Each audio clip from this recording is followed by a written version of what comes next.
然后他说他前任就是出现在他家门口，然后对他下跪，他就说他才下去找他。然后我就心里想说，所以我要跟你下跪吗？可是我什么事都没有做啊。重点是你要救活自己，不要让自己再当一个贱民。今天你是不是贱民，你自己决定，自己决定，要有骨气。影片开始之前，要帮我们订阅、按赞跟开启小铃铛哟。来个啾！频道会员全面优化，欢迎加入贝果果，耶！大家好，我是卡卡，我是贝拉，我们是阿卡贝拉小美。我们今天来跟你们聊聊什么是情绪勒索，什么是有毒的关系。因为其实我们一直收到很多的情感相关的问题，然后我们自己也觉得我们经历过很多类似的状况，加上人与人之间的相处本来就不是这么一时半刻可以意识到或是了解到的，所以我们希望可以用我们的过去的经验，然后我们一些整理出来的结论，可以帮助到大家，给大家一些答案，然后让大家去发现自己是不是在一个不对等的有毒关系中，自己是不是正在被情绪勒索。我们希望可以让你早一点跳脱出现在的状况，毕竟有时候是旁观者清，但是我们希望透过这个影片，可以让你去看到你是不是正在经历这以下的状况，你是不是可以有意识的，然后让自己慢慢的从这样子的不好的关系中缓解出来。我们就开始吧。情绪勒索其实在人跟人之间都可能，不管是工作中啊、家庭里啊，或是大家最大宗的问题就是爱情，所以我们今天最主要的重点是爱情中的情绪勒索。我觉得情绪勒索是一种内伤，但是先撇开内伤不谈的话，如果这个人是会让你有任何外伤，例如说他是会喝酒闹事啊、动手动脚啊，甚至是犯罪行为，或是他是那种很常劈腿的人，那这种就不在讨论范围，直接跟他分手吧。情绪勒索我们整理完以后，觉得它是有一种洗脑的惯性的，它就是会慢慢的一点一点去侵蚀你，然后一点一点让你深陷其中，然后让你就是掉在那个漩涡里面，然后完全出不来，一直负面的恶性的循环下去。最可怕的地方在于，就是很常使用情绪勒索伎俩的人，他就是很会观察你害怕失去什么，但是他会偶尔给你一点甜头，然后就可以把你死抓着不放，很可怕，对不对？很可怕啊。我们其实都经历过了，然后但是我们算是走出来了。这些洗脑惯性有8大点，第一个是非常明显的，他会开始不尊重你，然后要求你做一些你不喜欢做的事情。每一个人对别人都会有要求，但是重点是他会不会去 care 你喜不喜欢这件事情。如果你已经很明显表达出不舒服、不喜欢，但是他还是要你做，因为他表示说这样子他会开心，然后你照做了。恭喜你们打开第一步情绪勒索。你有遇过类似的吗？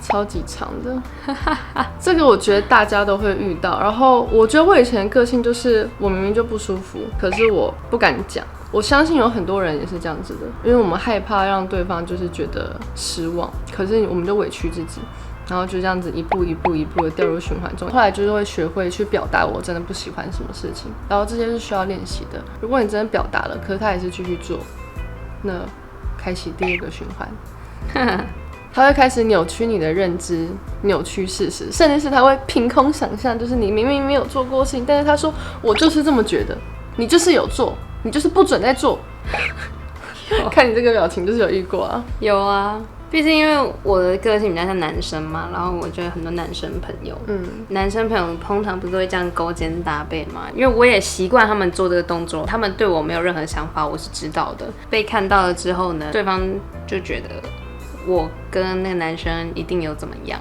我再怎么解释，然后我再怎么跟他讲说没有，那个男生他自己有女朋友，对，然后他都觉得我跟那个男生有怎么样，你们就是莫须有。对，就是说你就是有怎么样，你就是有怎么样，你不要跟我解释，你就是有怎么样。然后他就是只要你当箭靶，他没有要听任何解释，没有要听你的想法。对，情绪勒索就是要100%听一个人的，然后另外一个人是零立场去讲话的。可是我觉得这件事情是可以协调，例如说我跟你说我可以怎样比较舒服一点，然后你也怎么样比较舒服一点，找到一个中间的平衡，而不是单纯一个人去完全的配合别人。而且我觉得还蛮多时候是双重标准，就像你刚刚说他不喜欢你这样做，然后可是你就要100%听他。如果你说你不喜欢他这样做，是不是没用？没用，他不会理我。那就是超级双重标准的。然后第三个是，他会让你怀疑都是你的错。我以前的经历就是，我不管做什么样都是错的。今天，例如说他心情不好，我去找他，他会嫌我烦。的话，我不去找他，他就会发脾气说：“你为什么没有来找我？你又错了。”对，下次我就变成是我去找他，但是我就是静静的坐在旁边，什么都不说。然后他也没有给我好脸色看，就是会有那种你做什么都不对，然后他做什么都不满意，然后我那时候只会觉得我是不是不够聪明，我是不是不够好，然后我就会开始去无限的怀疑自己，想说难道我应该有什么锦囊妙计吗？可是我想不出锦囊妙计啊，所以是我不够好吗？无限的自我怀疑的过程。如果我觉得你会这样想的话，我来拍拍头来。我觉得我那时候就很需要拍，没事的。不管是你是他另外一半，还是不是另外一半，我那时候也不是他另外一半，因为他不承认。然后或者是你朋友或者家人，就是你没有人应该为他的情绪负责。我们也有自己的情绪，可是他不会去照顾我们的情绪。那我们的情绪呢？但是我们有时候会很难去分辨对方说不好，到底是只是一个情绪勒索，还是我们真的不好？所以这个东西是需要练习的。但是我觉得有一个比较简单的方式，就是他说你很不好，那你现在去找一个比较中立的朋友，然后你很认真去问他说你是不是真的做不对，那你可能可以去得出一个比较好的结论。当然是你最好去问一些在人际相处上面比较顺利的朋友，或者你觉得他过得比较开心的朋友，我觉得这样子会对你有比较大的帮助，去理清楚你是不是真的有什么地方需要改进，还是你现在又陷入了一个自我怀疑的漩涡里面？那这样子也是非常不健康的。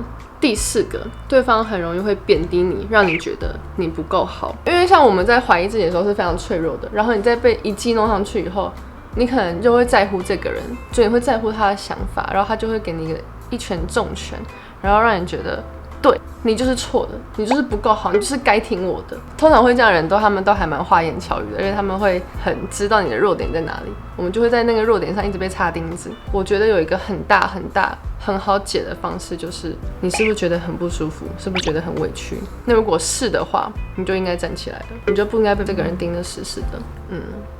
好，第五个还没完哦，很可怕哦。你开始已经觉得自己也很差劲了，然后他已经觉得自己是王了，他知道他讲什么都是对的了，所以他会跟你说你有罪，他会引发你的罪恶感，然后他会威胁你的安全感。我说的安全不是人身安全，是心理安全。例如说，因为你有罪嘛，所以他开始要给你惩罚了。你让我不开心了，好，我现在不找你了，我不理你了。他用这种心理折磨方式去惩罚你，或是说，我觉得你这样子。No， 所以他会讲出一套你觉得非常被扭曲事实的一个言论，然后去让你的脑袋就是变成一坨浆糊。那你的经历是什么？就他会一直来找我嘛，然后我那时候有防备心，可是他就还是一直告白，一直告白。我想说，哦，好，他非常有诚意的，我就说好，那我也喜欢你，那我们就在一起吧。那在一起的话，不就是应该会有一些情侣之间的一些想法嘛，或者互相倾诉的事情，就是我会觉得要对等的关系嘛，情侣上。然后可是他都会变成一直找我，就是他有点像叫狗，就是随时要我放下事情去找他过来。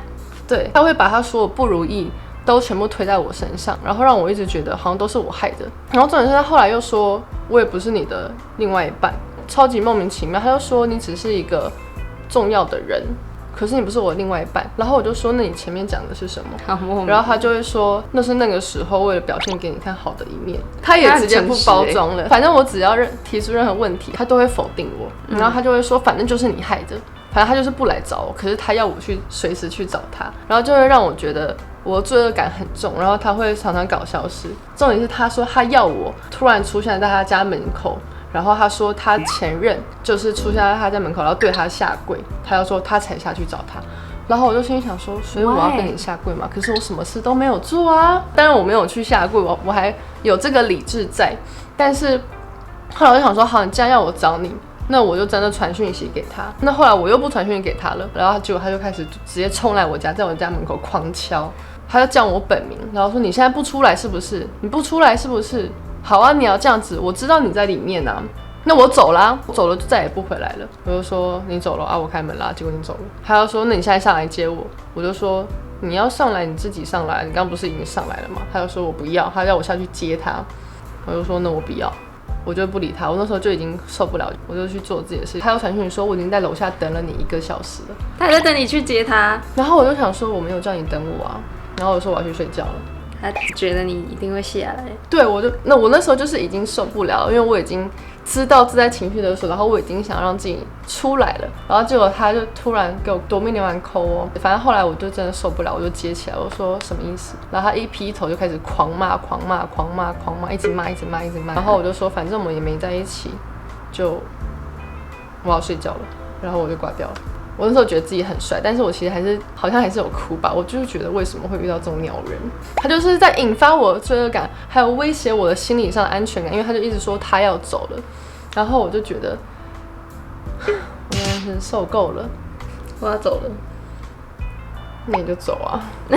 长大了，proud of you。好，第6个。因为他在威胁你的安全感，所以他很有可能人间蒸发或是找不到人。然后真的他哪一天突然出现的话，他也不打算解释，然后只会怪你说是你自己没有去找他，他没有给你任何交代，他就是想要怎样就怎样。哦，真的心里好累哦，讲到都喘了。我知道一定很多正在看这部影片的人正在做这种傻事。好，第7个，你应该为他的情绪负责，你不重要，你让他失望。我讲到这边已经觉得好累了，千错万错都是你的错，反正你哭都不重要，他哭比较重要；你生气也不重要，他生气比较重要；你笑也不重要，他笑比较重要。他才是皇帝老大，他是玉皇大帝，你就是个贱民，就是这种感觉。重点是你要救活自己，不要让自己再当一个贱民。今天你是不是贱民，你自己决定，要有骨气。还没讲完呢，还有第8个呢。最后一个就是因为你会害怕失去你们的关系，所以呢，你就会一直的顺从他，最后就会变成一个恶性的情绪勒索循环。他就会一直要求你，然后觉得你快要受不了以后，给你一点甜头，抱你一下，或者他哪一天真的10次里面突然去找了你1次，然后但是也没给你什么好脸色看。他看你好像又听他的话，然后他就继续要求下去，然后重复，你就永世不得超生了。也只有你自己可以救自己，别人说的再多，都只有你可以救自己。那这个最好的方式就是给自己一段时间，然后就直接不要理他。你要整顿好自己的心，把自己活好。我们这几年是要教大家判断你是不是在一个有毒的关系中，你是不是正在被情绪勒索。下一集呢，我们会告诉你们要怎么样不要成为那个被情绪勒索的人。最后再跟你们说一下，情绪勒索跟一般要求的差别在哪里，并不是所有要求都是情绪勒索，因为我们每一个人都是互相要求嘛。那是不是你在被要求的时候，对方是不是不尊重你？他的要求有没有让你不舒服？如果有的话，你已经明确表达了，但是他还是要你这样做，那这个就算是情绪勒索了。如果对方让你感觉到沟通无效，然后让你觉得你的感觉好像不重要，然后你好像很渺小，或是甚至让我们害怕去失去这个关系的话，那这个就是情绪勒索。好，最后呢，因为我们知道大家都会有遇到很多这样的状况，如果你觉得你好像正在经历有毒关系，但是你不知道怎么办，欢迎在下方留言。或是呢，如果你已经是过来人了，你已经有经验，是有解答的备狗，可以一起在下方帮我们留言讨论，然后让大家变成一个很好的环境，有爱的环境，我们会记住的。其实我们每个留言都有看，只是我们不一定会都回答到，因为有时候不太确定该怎么回。那今天这集就到这边咯，祝福大家，拜拜。然后你很好啊，你很好，你很好，老婆很好，老婆很棒，嗯。